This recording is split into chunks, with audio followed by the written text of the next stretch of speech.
नमस्कार, आप सभी दर्शकों का बहुत बहुत स्वागत है एक बार फिर से हमारे YouTube चैनल संगीता जी दमन में।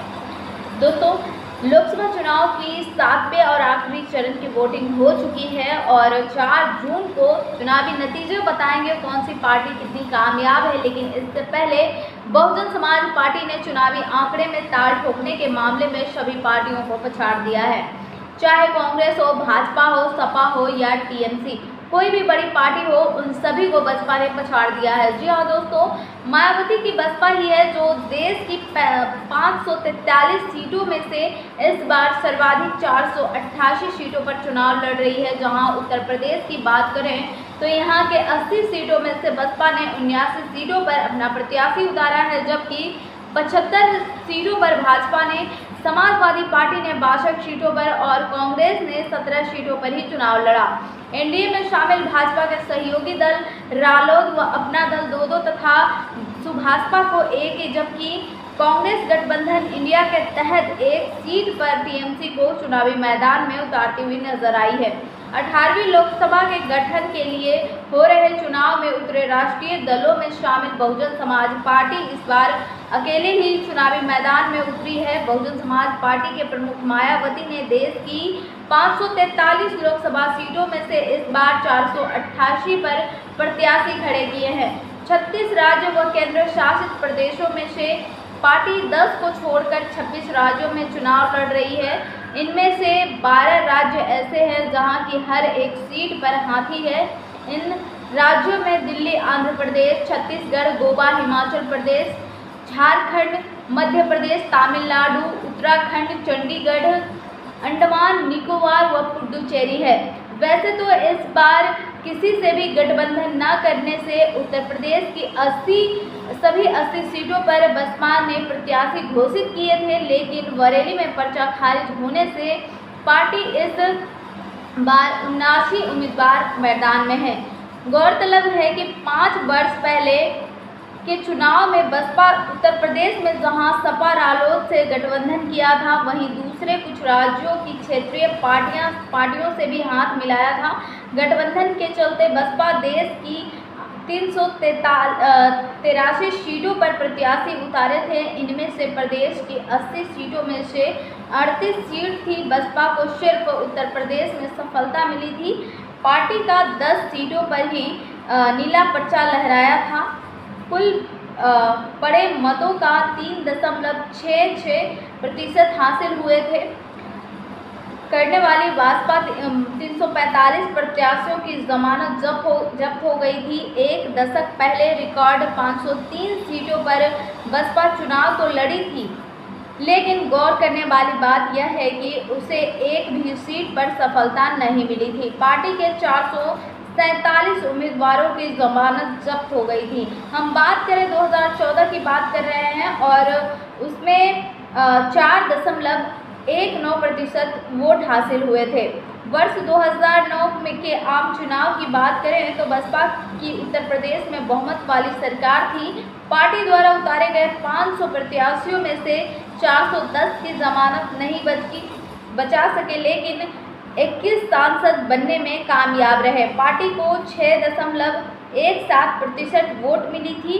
इसी तरह 2004 के चुनाव में 435 उम्मीदवार में से बसपा के 19 ही जीते थे, जिसमें 5.33% वोट पाने वाली पार्टी के 358 प्रत्याशियों की जमानत जब्त हो गई थी। वर्ष 1999 के चुनाव में 225 सीटों पर लड़ने वाली बहुजन समाज पार्टी की 14 सीटों पर ही जीत हुई थी, जबकि उसमें 4.16% वोट मिले थे। वर्ष 1984 में गठित बहुजन समाज पार्टी को राष्ट्रीय पार्टी का दर्जा मिलने के बाद वर्ष 1998 में हुए लोकसभा चुनाव में पार्टी 251 प्रत्याशी उतारे थे, जिसमें 5 को सफलता मिली थी, जबकि 176 की जमानत जब्त हो गई थी। पार्टी को 4.17% वोट हासिल हुए थे।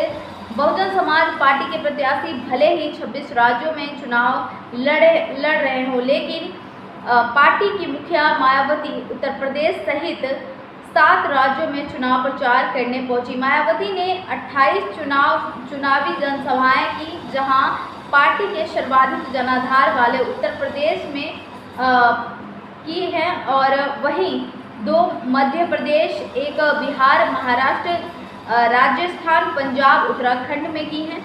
मायावती के भतीजे आकाश आनंद पार्टी के नेशनल कोऑर्डिनेटर रहने के दौरान जरूर राज्यों में सक्रिय रहे, लेकिन मायावती द्वारा उन्हें 7 मई को नेशनल कोऑर्डिनेटर पद से हटाए जाने के बाद आकाश आनंद भी ना उत्तर प्रदेश और ना ही दूसरे राज्यों में चुनावी जनसभाएं करने के लिए आगे निकले।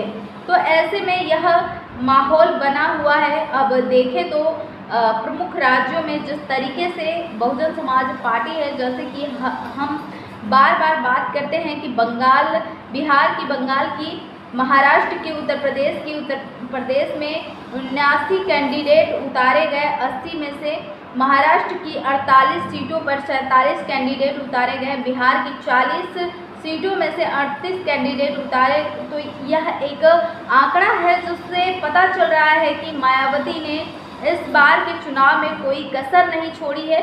चुनाव से पहले भले ही इस आंकड़े में अव्वल नंबर पर हैं, लेकिन उनके कितने प्रत्याशी जीत कर आएंगे, सवाल अब सबकी जहन में यह है कि क्या बहुजन समाज पार्टी इस बार भी सीट जीत रही है या नहीं।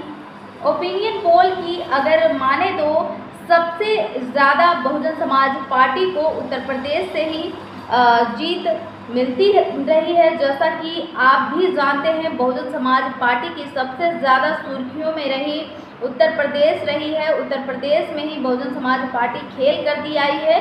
शुरुआत से ही उनके भले ही 2009 में या फिर 21 सांसद 2009 में थे, लेकिन शायद उत्तर प्रदेश से ही अकेले सांसद थे, 20 सांसद थे। जब से पहले ही अगर हम देखें तो मतलब इसके बाद भी अगर हम देखें तो 2014 में इनको एक भी सीट उत्तर प्रदेश से नहीं मिली। फिर उसके बाद 2014 में इनको एक भी सीट उत्तर प्रदेश से नहीं मिली। फिर उसके बाद 2019 में इनको 10 सीट उत्तर प्रदेश से मिली। तो भले ही एक राष्ट्रीय पार्टी होने के नाते पूरे देश में 543 लोकसभा सीटों में से अगर हम देखें तो इस बार जिस तरीके से बहुजन समाज पार्टी भले ही जमानत जब्त करवा ले कई सीटों पर, लेकिन अगर कुछ हज़ार वोट भी इनको मिल जाते हैं तो इनके लिए एक आंकड़ा वो बन जाता है कि टोटल आंकड़ा कितने वोट इनको मिले।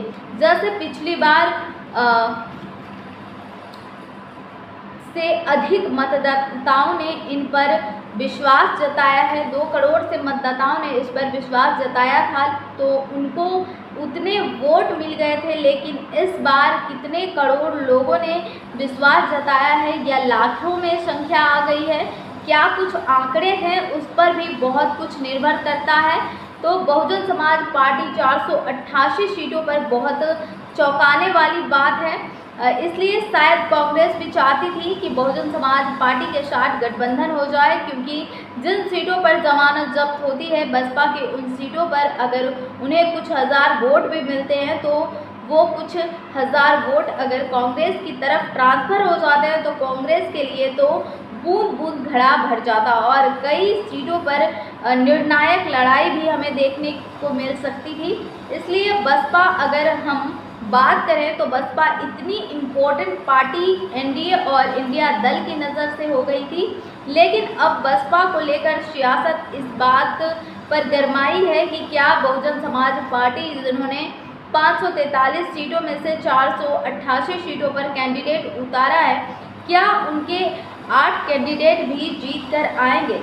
सवाल यह बात का है कि 8 प्रत्याशी भी क्या जीत पाएंगे। 488 में से हम बात कर रहे हैं, यह बहुत कम आंकड़ा है एक नज़र से देखें, क्योंकि जैसा कि अगर हम भाजपा की बात करें, मान लें कि उत्तर प्रदेश में वह सिर्फ 75 सीटों पर चुनाव लड़ रही है, लेकिन उनका ये कहना है कि हम कम से कम 70 सीटें जीतेंगे, तो यह एक दावा होता है। वही बहुजन समाज पार्टी की ओर देखें तो उनके नेता भले ही दावा करते हो कि मायावती भी बहुमत से सरकार बनाने के लिए आगे आ सकती हैं, उत्तर प्रदेश से 35 से 40 सीटें निकाल सकती हैं। ऐसे दावे किए जाते हैं चुनाव में ताकि जनता को लुभाया जाए, लेकिन हकीकत में अगर हम देखें तो पिछले 4 चुनावी या 5 चुनावी आंकड़ों को ही मिला दें तो 60 सीटें तब भी बसपा की नहीं बन पाती है। बहुत पिछड़ा आंकड़ा एक तरीके से बसपा के लिए नज़र आता है। 1984 में गठित हुई बहुजन समाज पार्टी 40 साल के इतिहास में बसपा अब तक का हमें लगता है कि प्रदर्शन उत्तर प्रदेश में बहुत बेहतर देखने को मिला है। इसके अलावा बाकी राज्यों में उनकी ज़्यादा इतनी पैठ नहीं देखने को मिली। राजस्थान, मध्य प्रदेश ऐसे कुछ राज्य रहे जहां पर से इनको कुछ सीटें विधानसभा में ज़रूर मिली है। जैसे हम बिहार से ही बात कर लें तो वहां से भी सियासत इनकी तरफ झुकाव में रही है, लेकिन धीरे धीरे इनका थोड़ा पड़ाव कमज़ोर होता हुआ नज़र आया। सबसे बड़ा सवाल यह था कि 488 सीटों पर जो कैंडिडेट उतारे गए हैं उनके लिए प्रचार करने के लिए बसपा का मुख्य चेहरा सिर्फ और सिर्फ, अगर हम आखिरी कुछ चरणों के चुनाव की और देखें तो मायावती ही थी। मायावती पंजाब में भी देखी जा रही थी, बिहार में भी देखी जा रही थी। साथ ही साथ हमने देखा कि उत्तर प्रदेश में भी जो उनकी मेन प्रत्याशी है जिनके लिए अगर प्रचार करती तो शायद माहौल और गर्माता। जैसे गाजीपुर की सीट हो गई, घोसी हो गई, अंबेडकर नगर हो गई, नगीना में मायावती नहीं गई थी, वहाँ आगाज आनंद गए थे। तो ऐसे में इन सीटों पर प्रचार होता तो आवश्यक, इसलिए जो जितना दिखा जनता ने उसको उतना पसंद किया। जनता जिस तरीके से जनता को दिखाया जाता है उस तरह जनता पसंद करती है, लेकिन जितना जनता को दिखा उतना जनता ने पसंद किया। तो जिस तरीके से यहाँ पर उसको उतारना पसंद किया, लेकिन वोट जनता ने किसको कितना वोट किया यह पता चलेगा। लेकिन आपको क्या लगता है कि 488 सीटों पर चुनाव लड़ने वाली बहुजन समाज पार्टी को कितने सीटें मिलेगी, कितने पर जमानत जब्त होने की खबरें रहेगी? क्या बहुजन समाज पार्टी इस बार निर्णायक भूमिका में नज़र आएगी या नहीं? आप हमें कमेंट सेक्शन में अपनी राय ज़रूर बताएं। मिलेंगे नेक्स्ट वीडियो के साथ, लेकिन इससे पहले अगर आपने चैनल को सब्सक्राइब नहीं किए हैं तो प्लीज़ चैनल को सब्सक्राइब करें और अपने सभी दोस्तों में वीडियो को ज़्यादा से ज़्यादा शेयर करें। नमस्कार, जय भारत, जय संविधान।